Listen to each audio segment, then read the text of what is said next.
जय हिंद साथियों, इस वीडियो में हम बात करने जा रहे हैं भारत में शासन करने वाले दो वर्गों की।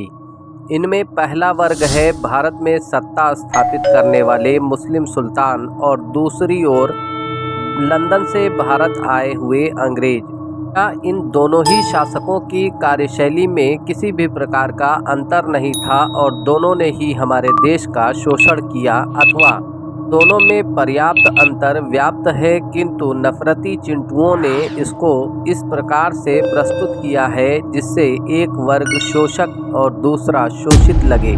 पहले बात करते हैं भारत में सत्ता पर अधिकार जमाने वाले अंग्रेजों की। यह तो सर्वविदित है कि अंग्रेज भारत में ब्रिटेन से आए थे।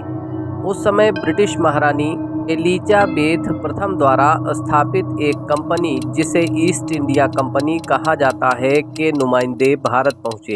भारत में व्यापार करने के लिए इन लोगों ने मुगल राजा जहांगीर से इजाज़त मांगी, जिसे बाद में जहांगीर द्वारा स्वीकार कर लिया गया। इन्होंने आरंभ में सूरत में अपनी कंपनी स्थापित की और व्यापार करना शुरू कर दिया। धीरे धीरे देश में अंग्रेजों ने सैनिकों की भर्ती करना, दुर्ग का निर्माण करना, राजाओं से कर अपवंचन यानी करों की चोरी करना शुरू कर दिया। अंग्रेजों का एकमात्र उद्देश्य भारत से अधिकाधिक लाभ लूटना था। के इस कार्य में यदि कोई राजा विघ्न डालता था तो ये उसे पराजित करने के लिए दूसरे भारतीय राजा को अपने साथ मिला लेते थे। राजा औरंगजेब के बाद उत्तर मुगल काल में अंग्रेजों ने अपनी शक्ति को तीव्रता से बढ़ाना शुरू कर दिया। 1764 में बक्सर के युद्ध में भारतीय त्रिगुट को पराजित करने के बाद वे देश की सबसे बड़ी शक्ति बन गए। तो पश्चात दक्षिण भारत में कुछ छोटे राजा जैसे टीपू सुल्तान और हैदर अली को भी अपनी राजनीतिक चतुराई से इन्होंने पराजित कर दिया। पराजित हुए राजाओं के अस्तित्व और जनसंपर्क को समाप्त करने के लिए अंग्रेजों ने उन्हें निर्वासित जीवन जीने और पेंशन का भोगी बना दिया। 1857 के विद्रोह के समय अंग्रेजों ने भारतीय सेना के जवानों को जबरन चर्बी वाले कारतूसों के उपयोग के लिए प्रेरित किया। विरोध करने पर उन्हें मृत्युदंड तक दे डाला। अंग्रेजों द्वारा भारत में पाश्चात्य शिक्षा का प्रसार इसी उद्देश्य से किया गया ताकि वे अपने लिए क्लर्क और सेवक तैयार कर सकें। चंपारण के किसानों से जबरन नील की खेती करवाई गई, साथ ही खेड़ा के किसानों पर करों का अतिरिक्त भार लाद दिया गया। रॉलेट एक्ट जैसे कानून बनाकर देश के युवा शक्ति को जेल के पीछे फेंका गया और उन्हें असीमित यातनाएं अंग्रेजों ने दी। भारत में ट्रेनों का उद्भव भी इस उद्देश्य से किया गया ताकि अधिकाधिक लाभ और धन को लूटकर लंदन पहुंचाया जा सके। अंग्रेजों द्वारा निष्ठा की पराकाष्ठा उस समय हुई जब 13 अप्रैल 1919 को जलियांवाला बाग मैदान में निर्दोष भारतीयों को काल के ग्रास में पहुंचा दिया गया।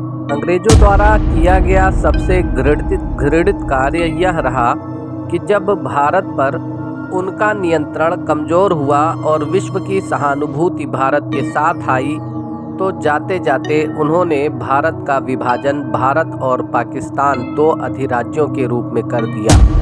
मॉन्टेग्यू, चेम्सफोर्ड और मॉन्टफोर्ट सुधारों के कारण भारत में हिंदू और मुसलमानों के बीच की खाई को और अधिक गहरा करने का काम अंग्रेजों द्वारा किया गया। आइए अब बात करते हैं भारत में शासन करने वाले मुस्लिम राजाओं की। मुस्लिम सुल्तानों में मोहम्मद गोरी और नादिर शाह के अतिरिक्त कुछ एक छिटपुट मामलों को छोड़ दिया जाए तो किसी भी मुस्लिम सुल्तान द्वारा कोई भी धनराशि लूटकर भारत से बाहर नहीं ले जाई गई। जिस भी राजा ने भारत में सत्ता स्थापित की उसने भारत के ही विकास में उस धन को खर्च किया।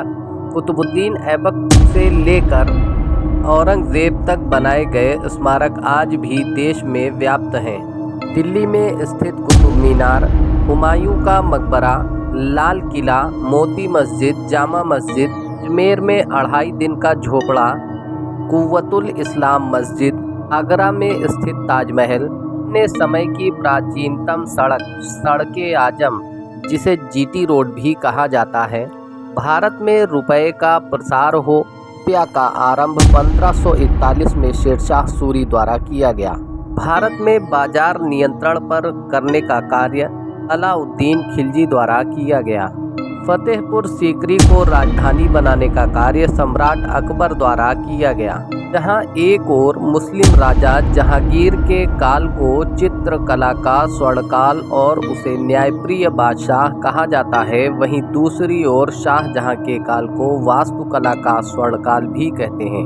अपने लंबे शासनकाल के दौरान सर्वाधिक उच्च पदों पर मनसबदारों की नियुक्ति औरंगजेब द्वारा की गई। अंतिम मुगल बादशाह बहादुर शाह जफर ने तो अपने 2 बच्चों को भी मातृभूमि की रक्षा के लिए और 1857 के विद्रोह का नेतृत्व करते हुए कुर्बान कर दिया। अपने परिवार को न्योछावर करने की सज़ा उन्हें इसलिए मिली क्योंकि उन्होंने अंग्रेज सत्ता के खिलाफ अपनी आवाज़ बुलंद की थी और भारतीय जनता का प्रतिनिधित्व किया था। जबकि इस क्रांति का सूत्रपात एक ब्राह्मण मंगल पांडे द्वारा किया गया था। दोस्तों, आज भी ऐसे एक नहीं हजार उदाहरण मौजूद हैं जिनसे ये पता चलता है कि अंग्रेज़ों के सत्ता से मुगलों की सत्ता या मुस्लिम सुल्तानों का राज बहुत अलग था। आशा करता हूँ कि दी गई जानकारी आपको पसंद आई होगी। अगली वीडियो में फिर भेंट होगी। तब तक के लिए जय हिंद साथियों, जय भारत।